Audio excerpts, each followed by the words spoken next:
Aumente, para voltar ao mundo quantas vezes forem necessárias para sua felicidade. Neste clima de confiança em Deus, pedimos ao Senhor que nos ajude a compreender os desígnios dos céus, tornando-nos luz. Que possamos iluminar aonde quer que formos, servindo de instrumento para animar, ajudar a servir nossos irmãos que sofrem os desgastes da ignorância. Capítulo 48, Livro dos Espíritos, questão 150, um ser à parte.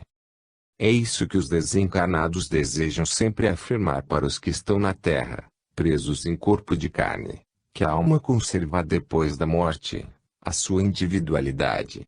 Quando ela descobre que não morreu, a sua alegria é intensa e a sua esperança é maior.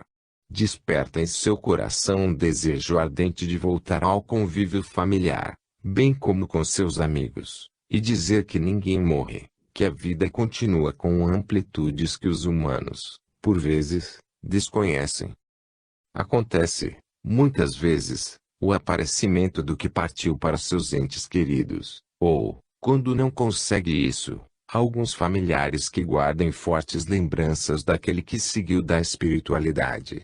Essas provas surgem todos os dias, em locais variados, mas o aparecimento de espíritos aos desencarnados se registra em quase todos os lares, e isso ocorre em todos os tempos da humanidade. O corpo é um instrumento, cujo usuário é o espírito. Uma vez abandonado pelo espírito, o corpo fenece, perdendo toda a sua capacidade de comunicação com os outros. O físico perde sua forma, desfazendo-se e voltando ao mundo de onde partiu, para tomar novas formas, aonde for o chamado pela natureza. A alma não perde sua individualidade, ela abandona suas vestes carnais e permanece em outro corpo sutil, que lhe é próprio para a continuação da imortalidade. O que chamamos, com muita propriedade, de espírito, é o seu instrumento de comunicação no mundo em que habita. Às vezes, permanece com a forma que tinha quando encarnado, mas pode mudá-la, usando a capacidade espiritual que a sua posição no mundo fez adquirir. O corpo espiritual é sensível ao pensamento do espírito que, pela vontade, pode transformá-lo como desejar. Se for o chamado para trabalhar, e mesmo renascer em outro mundo, o espírito deixa o perispírito condizente com o ambiente em que viveu e formar-se outro, de acordo com a natureza do planeta que deverá habitar, para estar ligado à lei de harmonia daquele planeta a que lhe servira de casa por determinado tempo. No entanto, devemos compreender que os corpos dos espíritos são diversos. Quanto mais ascendem em evolução, mais corpos surgem, como instrumentos da sua engenhosa personalidade. As percepções crescem, pelo crescimento dos seus aparelhos espirituais. Ainda é cedo para que possamos compreender o valor e a necessidade dos corpos espirituais da alma. Se já conhecemos alguma coisa neste sentido, ainda estamos no período preparatório da sabedoria espiritual. A natureza perde parcimônia nos conhecimentos, porque a verdade surgira pela maturidade dos que a procuram. O seu maior serviço é libertar as inteligências, doando a sabedoria e fazendo-se presente nos corações como amor. O que os homens precisam saber, e alguns já conhecem essa verdade, é que ninguém leva para o mundo espiritual o que possui de bens terrenos. Os verdadeiros valores que se carrega consigo são os valores morais. É nesse sentido que o Evangelho cresce, por ser ele o maior celeiro de vida, nos ensinar e ajudar a despertar os talentos em nossos corações. Então, a nossa individualidade torna-se um sou diante da vida. Capítulo 49, Livro dos Espíritos, questão 151, o Todo Universal. A linguagem dos homens é pobre para expressar a realidade. Todo esforço feito nesse sentido ainda carece de recursos, no sentido de dizer as verdades que o coração entende com facilidade. Dizem alguns, e algumas escolas espiritualistas ensinam, que a alma, depois do fenômeno da morte, entra no todo universal, e nos parece, por expressão, que ela se desfaz, perdendo a consciência do existir. Cabe a nós, Como espíritos, positivar a verdade de que não é isso que acontece. A alma não perde a sua individualidade. Ela conservará sempre, sejam quais forem as provações por que vier a passar depois de desencarnar. Por vezes, perde a consciência temporariamente, para depois a retornar com toda a sua lucidez. Não se perdem os dons da vida. Eles crescem cada vez mais, sob as bênçãos de Deus.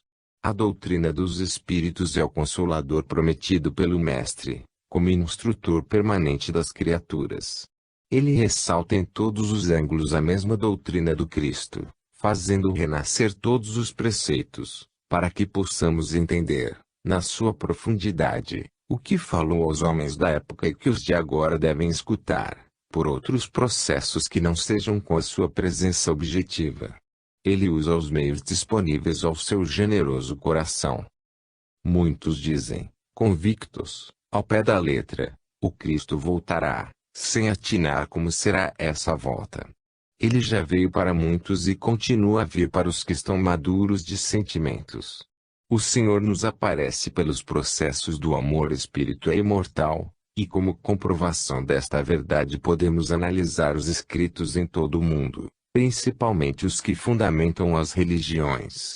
Todas elas nasceram das comunicações dos espíritos, por processos diversos. A própria Bíblia, da Gênesis ao Apocalipse, apresenta vários relatos de comunicações dos anjos com os homens.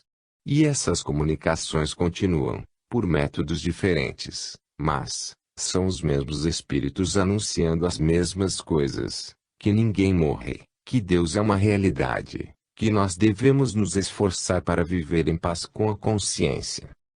Não nos percamos em jogo de palavras, mas procuremos sentir a verdade pelo princípio que vibra em tudo, nos dando a entender que tudo vive, dentro da vida de Deus, nos fazendo livres pelo conhecimento da verdade.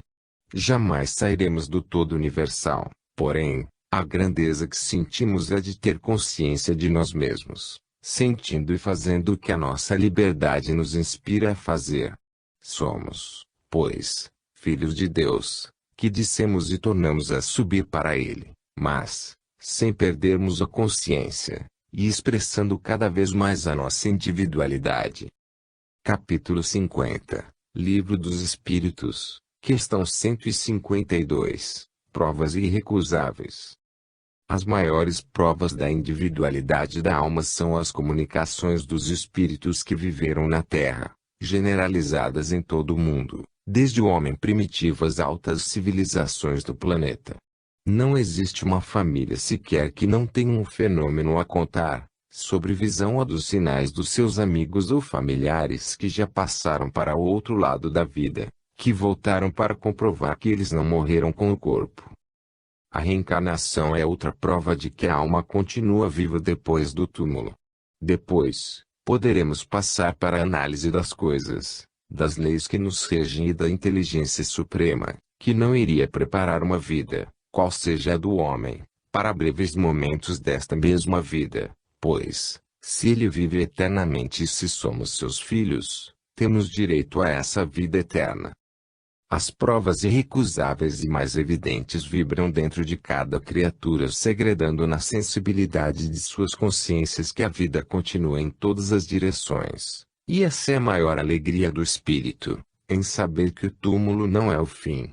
Na Terra, muito se tem escrito sobre esse assunto tão esperado pelos homens, mas a doutrina espírita rasgou o véu, anunciando com mais clareza, pelos fatos, que a alma, além de conservar, depois da morte do corpo, a sua individualidade, esta se acentua cada vez mais, na medida em que crescem os talentos espirituais.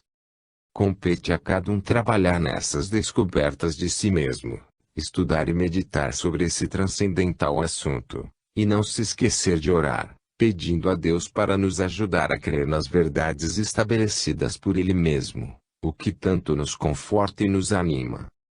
As provas da existência da alma podemos encontrar em todos os fenômenos da natureza humana e divina, mas a verdadeira prova somente encontramos no mundo interno das nossas consciências, E essas experiências são individuais. O maior professor, nesse caso, é o tempo, que funciona sob as bênçãos do Todo-Poderoso. Quem já encontrou na oração certo consolo, quem ora com a fé que a prece desperta no coração, sente a existência dos espíritos agentes de Deus que velam por todas as criaturas do Senhor. A razão, por vezes, nos dá notícias de que a alma sobrevive à chamada da morte, mas somente a intuição nos livra de todas as dúvidas. As provas irrecusáveis são sentidas e não aceitas por argumentos. Esses, às vezes, nos levam a sensibilidades maiores. Procuremos conhecer as vidas dos conhecidos como santos ou místicos, que logo entenderemos porque vivemos bem como a contínua comunicação que eles mantiveram com o mundo espiritual. A própria ciência, com o tempo, é que irá propagar a existência da alma. Ela se encontra a caminho das verdades espirituais, verdades essas que todas as religiões vêm propagando há milênios. O Espiritismo desfraldou a bandeira da imortalidade, com provas das mais lúcidas.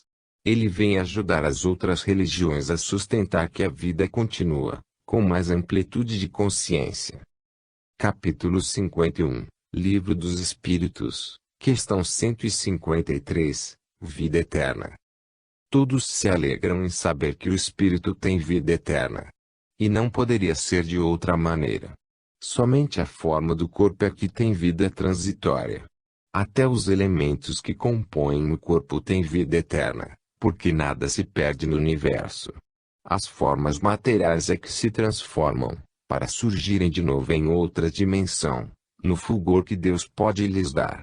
O cântico da criação é vida, e a vida é sintonia universal, orquestrada pela vontade soberana. O espírito usa o corpo como se usam roupas, se temos necessidades de vestir vários corpos para o seu aparelho espiritual. Essa é a lei que assegura as vidas sucessivas.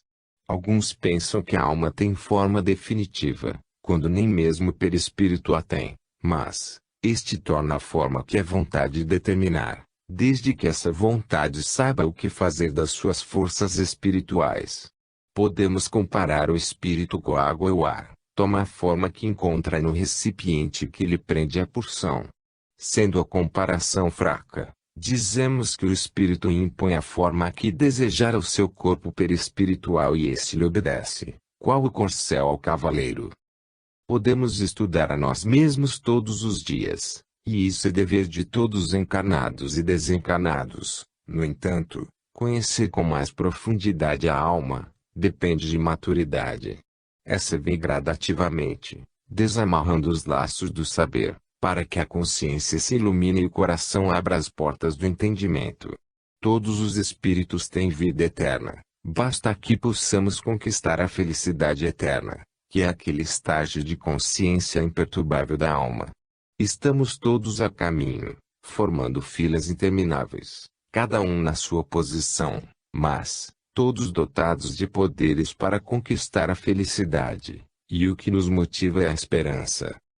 Temos de agradecer a todas as religiões do mundo, elas por mais singelas que sejam, vieram nos trazer algo da verdade, a que nos apegamos, sentindo mais ânimo para viver. No entanto, a doutrina dos espíritos, codificada por Allan Kardec, veio trazer uma cooperação maior, nos mostrando, à luz do dia, por fatos irrecusáveis, que a vida prossegue depois do túmulo. A alegria foi maior para aqueles que empunharam a bandeira com o lema Deus, Cristo e Caridade, no empenho de fazer sentir, aos que desejam saber, que os espíritos são os mesmos homens que viveram na Terra, ou em outros mundos, e que voltam para dizer que não morreram, que a reencarnação é uma verdade que deve ser divulgada. E que Deus é um Pai amoroso e santo em todos os aspectos da vida imortal. Podemos estar certos, somos eternos, morando sempre na eternidade de Deus. O que ocorre com os homens, o que se chama de morte, é a simples troca de corpos, e cada vez que se troca de vestes, as experiências se acumulam, e a luz se expande. A glória se faz, fundindo-se a esperança com a alegria. a fé com amor, e eis aí a luz da alma, eternizando-se na luz de Deus. Fim.